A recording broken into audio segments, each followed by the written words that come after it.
Good evening, you're watching the news at 7:30 on ATV. I'm Brittyn, Clennett. And I'm Anne-Marie Sim. Here's a look at tonight's top stories. Pan-Democrats shun Shanghai sightseeing tour as irrelevant ahead of political reform meeting. Academics pushing civil recommendation proposal reckon their idea complies with the basic law. Cops say investigation into high-profile maid abuse claim finished, but concerned groups want action on other cases. 3 Pan-Democrats have decided to ditch the ice-breaking tour of Shanghai after radical lawmaker Yeung was refused entry for carrying sensitive items related to the 1989 Tiananmen Square crackdown. The remaining 10 Pan-Democrats dismissed allegations that their camp is splitting apart and vowed to stay until the end to fight for genuine universal suffrage. Emily Sue reports.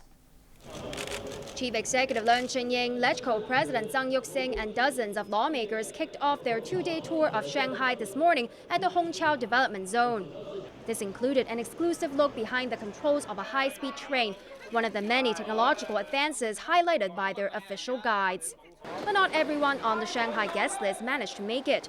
The first person crossed off the list was radical lawmaker Leung Kwok-hong, who got as far as landing in Shanghai at 8:40 p.m. last night, but decided to fly back to Hong Kong at 10:40 after he was barred from entering the city.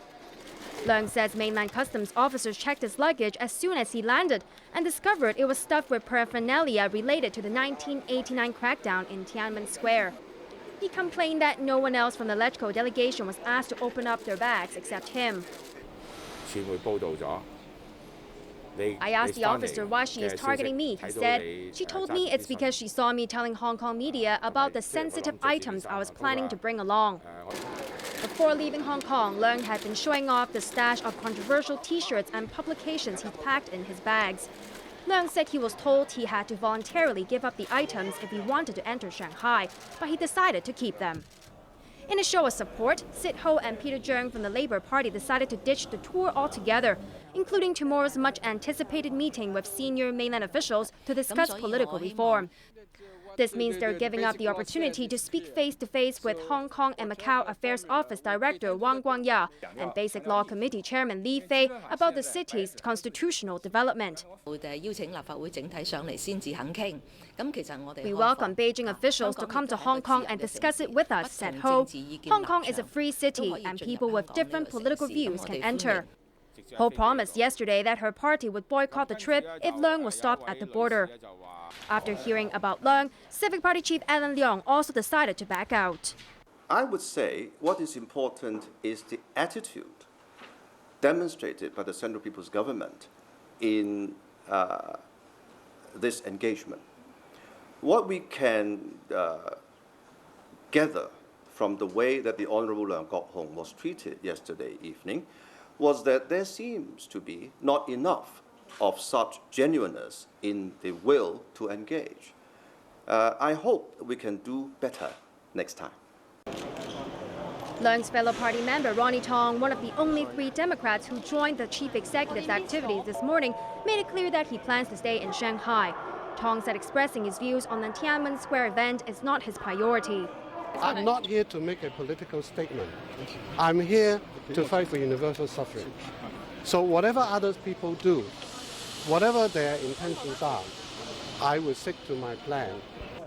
Originally, 14 out of the 27 Pan-Democrats signed up for the trip, but the list is now down to 10. But they insist there's no split in their camp. Well, it is part of our strategy for us to do different things. This is more flexible.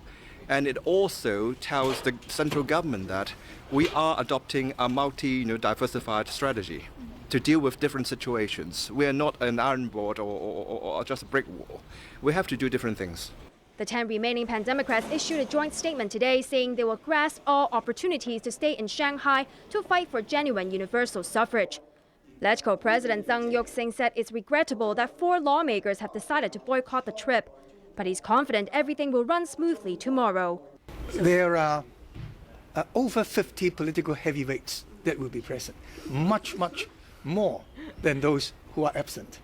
As well as checking out the high-speed train and an airplane factory, the chief executive and his political allies met Shanghai Communist Party chief Han Zheng to discuss future cooperation between the two cities. Emily Su, ATV News. Civic Party lawmaker Kwok Ka-ki has been stopped by Shanghai police for handing out leaflets about universal suffrage. Officers were called to a cafe in the city where the lawmaker was distributing the sensitive flyers to locals. The materials promoted civil nomination for the SAR's 2017 chief executive election and genuine universal suffrage without any pre-screening of candidates. Officers reminded Kwok that his actions were illegal on the mainland. The defiant lawmaker told them he would continue what he was doing somewhere else. The idea of letting ordinary voters recommend chief executive candidates for the 2017 poll is in line with international standards and complies with the Basic Law, according to academics behind the idea. They urged Pan-Democrats who have been pushing for civil nomination to be more realistic so they can reach a consensus with Beijing. Emily Su reports. Hong Kong University law professor Eric Yeung and his colleague Law Chi-kwang, who teaches social administration, took to the airwaves this morning to support their proposals for the 2017 chief executive election. Yeung, Law and 16 other scholars have come up with the idea of civil recommendation. Under their plan, anyone who has the support of 2% of registered voters, or 70,000 people, could have their name put forward as a possible candidate. Unlike civil nomination, the names put forward still need approval from 1/8 of the 1,200-strong nomination committee. Law says civil recommendation is in line with international standards and the Basic Law. He said the idea will fend off controversy and help reach a consensus between Beijing and the Pan-Democrats. Some of the Pan-Democratic camp have been pushing for a 3-track proposal to let ordinary voters and political parties, as well as the all-powerful nomination committee, to name candidates to run for the city's top job. But numerous senior mainland officials have already shot down the idea as a violation of the Basic Law. Yeung said ultimately, Beijing has the final say on whether civil nomination is constitutional. He warned that if the central government and the Pan-Democrats continue to dwell on the issue, the final political reform proposal will fail to get support from 2/3 of LegCo, which was required for a one-man, one-vote system to happen in 2017.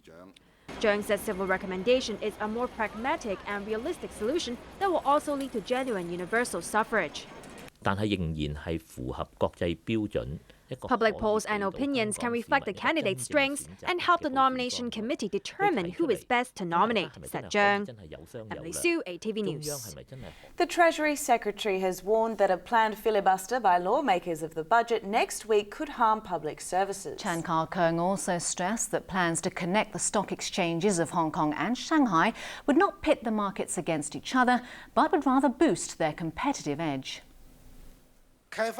At the Boao Economic Forum this week, Premier Li Keqiang announced plans to allow two-way investment between the Shanghai and Hong Kong stock exchanges. The scheme would allow mainland investors to trade Hong Kong stocks through mainland brokers, with the Shanghai exchange passing orders to HKX. Hong Kong investors could also trade mainland shares through the same arrangement. Treasury and Financial Services Minister Chan Kar-keung today dismissed fears that connecting the two stock markets would affect Hong Kong's competitiveness. Chan said the stock market watchdogs of both sides will look into the fine details of monitoring and governing the new cross-trading link-up to ensure the security and risk control of the financial markets.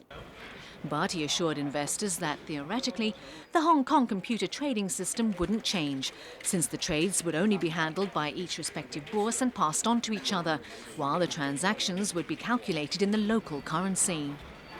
Chan warned that while the pilot scheme was in its early stages, both stock exchanges would need time to adjust to the new investment environment and procedures. So-called southbound investment from the mainland to Hong Kong would be capped at 10.5 billion yuan a day, while northbound investment from Hong Kong to China would be capped at 13 billion yuan. Chan made it clear that in the short term, both sides would need to be very careful about controlling the amount of money being invested. Only when officials could see how well the system developed would they consider raising the investment cap. 呢個所謂拉布嘅時間呢，係更加難預算啦。 Chan also warned that public services may eventually be affected by a planned filibuster of the budget, which goes before lawmakers on Wednesday.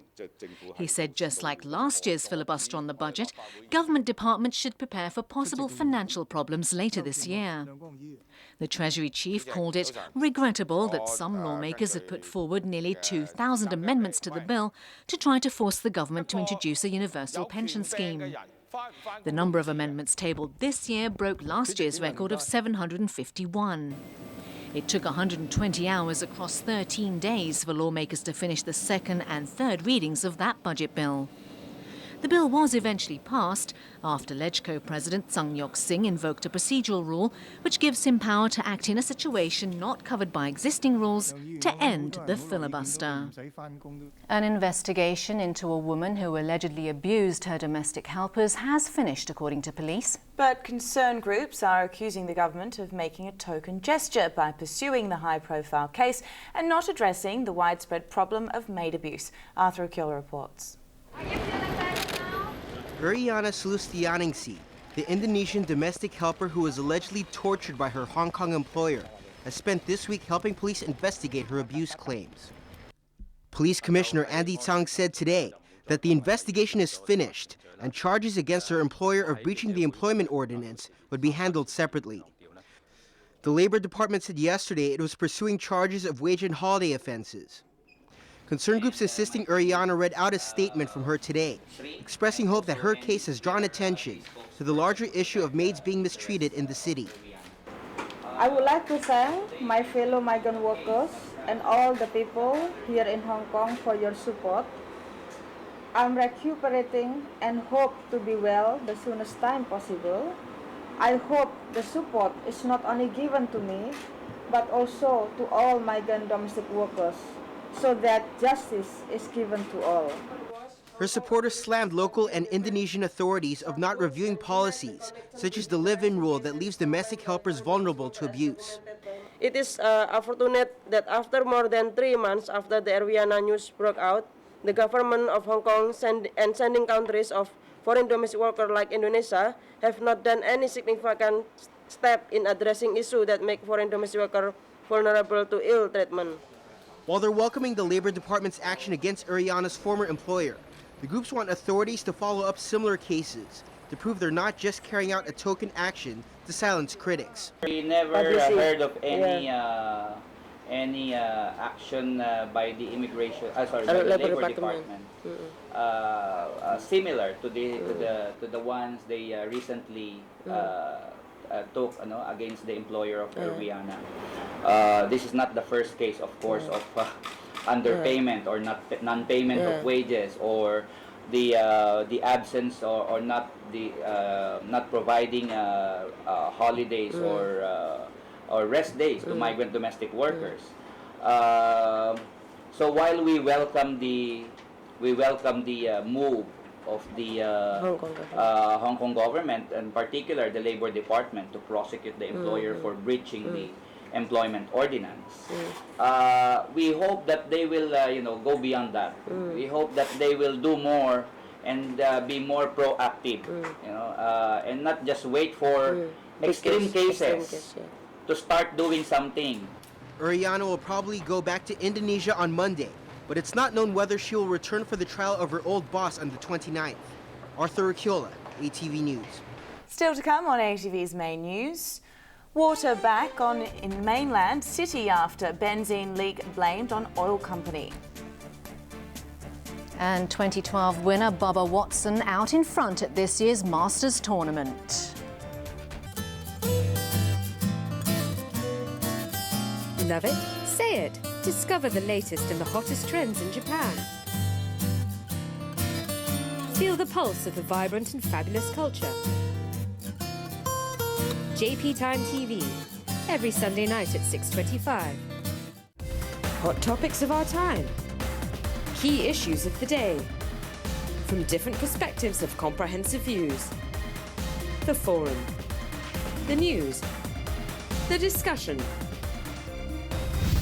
Check in current news. Newsline, Sunday night at 8.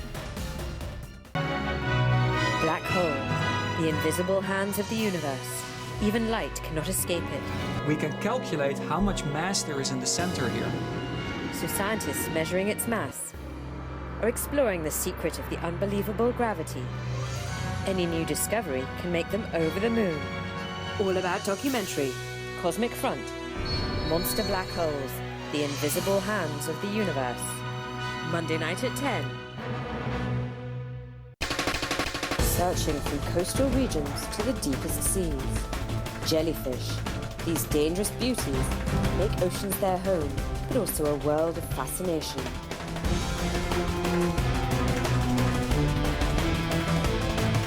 Science on the Seven Seas, tonight at 8. I can't let my dad know. I don't want my mom to find out. I don't want anyone to know what state I'm in. I feel terrible. No one can help me. I want to stop taking drugs. Who can help me? We can help. Call 186-186. Stand firm, knock drugs out. You don't have to go to Japan, you're already there. Follow Begin Japanology into the world of Japanese culture. Experience the traditional and modern life. Reveal the pursuit of romance and perfection. Every angle presents a unique Japan. Begin Japanology, tonight at 8:30.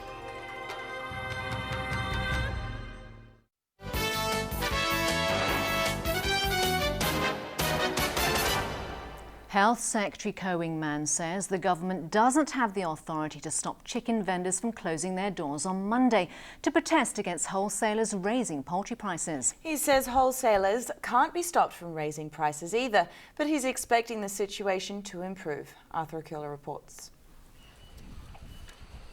With poultry imports from the mainland not set to resume until June, the city is facing a shortage of supplies.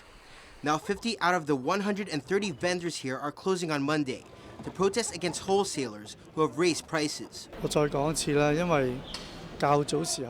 Secretary Yeung said today there isn't anything the government can do to stop any of the sellers from striking or prevent wholesalers from raising prices. But he hopes not too many vendors will take part, as it would affect the public too. He called for understanding from the vendors and assured them the situation will improve, with prices coming down and supplies returning to normal. The industry is demanding that imports resume as soon as possible. But Ko insists this will only happen when the facility in Takuling for separating imported and local poultry is ready in June, as there are still cases of H7N9 infections on the mainland. Arthur Akula, ATV News. More than 2 million residents of a mainland city were able to drink tap water today after tests cleared the supply of a cancer-causing chemical. State media has blamed the country's largest oil company after crude oil leaked from its pipeline into the source for a local water plant. More than 2 million residents across Lanzhou, the capital of Gansu province, were left without tap water for more than a day after levels of the chemical benzene surged as high as 200 micrograms per litre of water, 20 times the national limit. Part of the city suspended its tap water supply and residents rushed to supermarkets to snap up bottled water after the excessive benzene levels were reported yesterday. Shops and supermarkets ran out of water and many people complained of being thirsty. Fire engines delivered emergency supplies to downtown neighbourhoods. But the panic was short-lived. The state media reported today that Lanzhou's 2.4 million residents were able to drink tap water from noon, as tests showed the benzene contamination had been cleaned up. It blamed a subsidiary of China National Petroleum Company, the country's biggest oil firm, after crude oil leaked from its pipeline into the source for a local water plant. Benzene is an aromatic, colourless liquid and a basic raw material used in the petrochemical industry. Human exposure to the chemical increases the risk of cancer and other illnesses. Yao Shi, president of Veolia Water, explained that investigators found crude oil in soil along a duct between two waterworks owned by his firm, which is the sole water supplier for Lanzhou. The water treatment plant washed its filter system to clean out the pollutant last night and flushed the city's tap water pipeline. A woman in the US state of Texas has been sentenced to life in prison for stabbing her boyfriend to death with the heel of her stiletto. But first, in our roundup of international news, the White House has refused to grant a visa to Iran's United Nations ambassador. The White House has made its disapproval of Iran's choice for United Nations ambassador clear by refusing to allow him into the country to take up the position at the body's headquarters in New York. They're annoyed Iran picked Hamid Abu Taleb because he was part of the student group that held 52 Americans hostage for 444 days at the US Embassy in Tehran in 1979, following the overthrow of the Washington-installed Shah. The US House of Representatives and the Senate voted in favor of a legislation that would block him from entering on the basis that he's been involved in what they call terrorist activity. Well, we've communicated with the Iranians at a number of levels and made clear our position on this, and that includes our position that the selection was not viable and our position that we will not be issuing him a visa. Iran said it was a regrettable decision and a contravention of international law. Over in the Australian state of Queensland, 7,000 residents have been left without power after the strongest cyclone to hit since 2011 brought winds packing 200 kilometres per hour. Cyclone Eta caused serious flooding to many areas, meaning it may be days before some neighbourhoods get their electricity back. A number of properties in Cooktown were damaged, but communities in northern Queensland escaped the brunt of Eta after it weakened into a tropical storm. A court in Texas sentenced Ana Trujillo to life in prison for stabbing her boyfriend to death with her 5.5-inch stiletto heel last year. It's believed the pair were drunk and having an argument at his luxury apartment when the 45-year-old struck Stefan Anderson in the face around 24 times. Trujillo claimed she had acted in self-defense, but the jury decided that her actions were ignited by passion. Anderson, who was 11 years her senior, taught at the University of Houston. Time now for sports with Raymond Yeung. And a frustrating day at Augusta for some big stars. Well, that's right. A couple even missed the cut.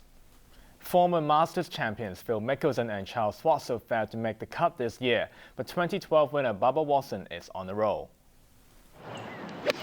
After a sublime opening round of 68, overnight leader Bill Haas almost missed the cut the following day when he shot a miserable 6 over 78.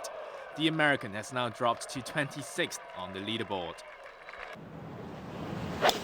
5 players are tied at 10th place at the halfway stage in Augusta, including Jamie Donaldson, whose nice recovery on the 9th hole helped him on the way to a birdie. After missing the cut in his Masters debut last year, the Welshman progressed this time and now sits at 1 under 143 overall. Just 1 stroke ahead was 1992 champion Fred Couples, who made the last of his 4 birdies here at the 13th en route to a 2 under finish.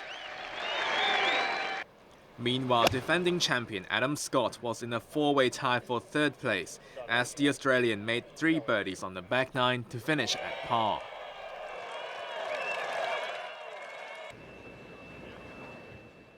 He's joined by Sweden's Jonas Blix, who was among 24 rookies this year, a new Masters record.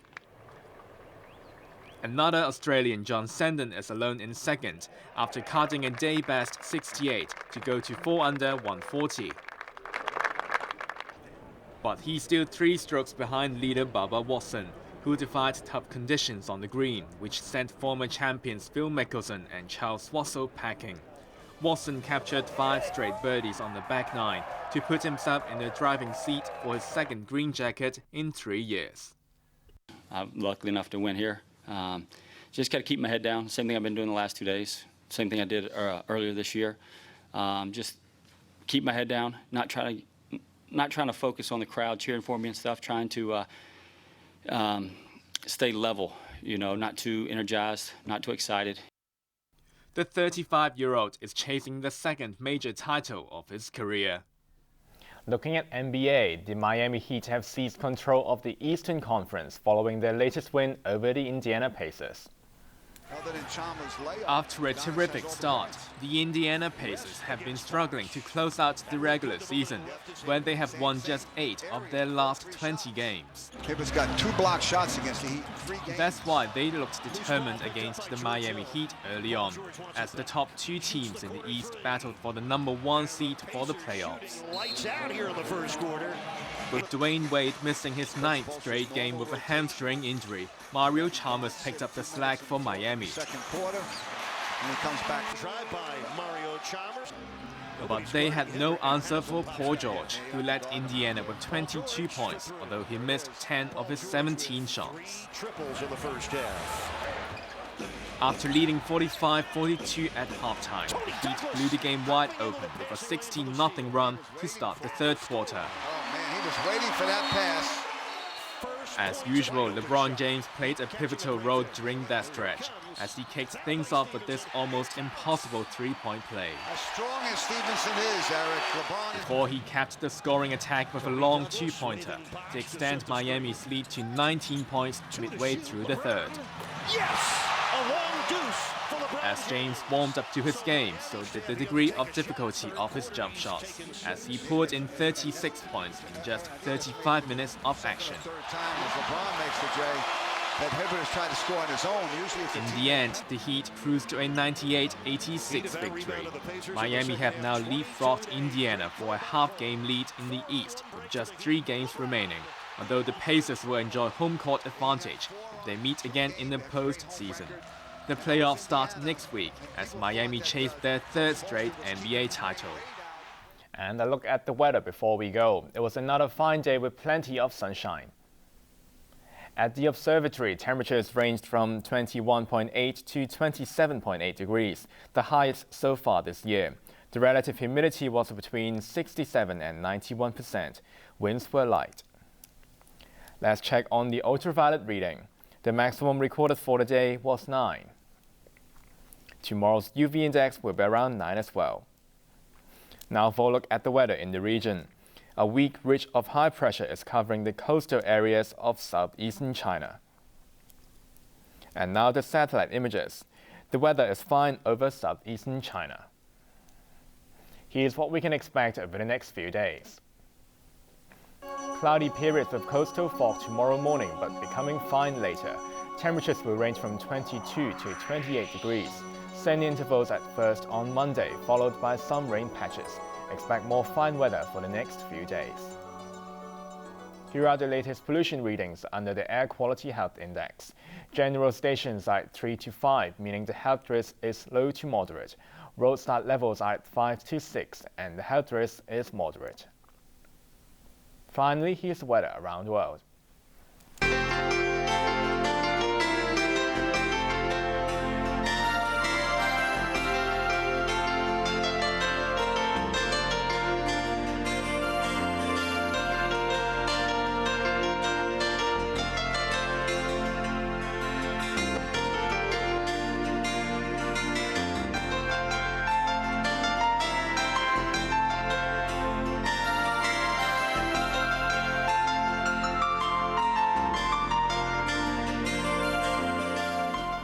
That's our main news for Saturday night. We'll have an update in 1 hour. I'm Brittyn Clennett. I'm Raymond Yeung. And I'm Anne-Marie Sim. Thanks for watching ATV. Good night. Good night. Good night.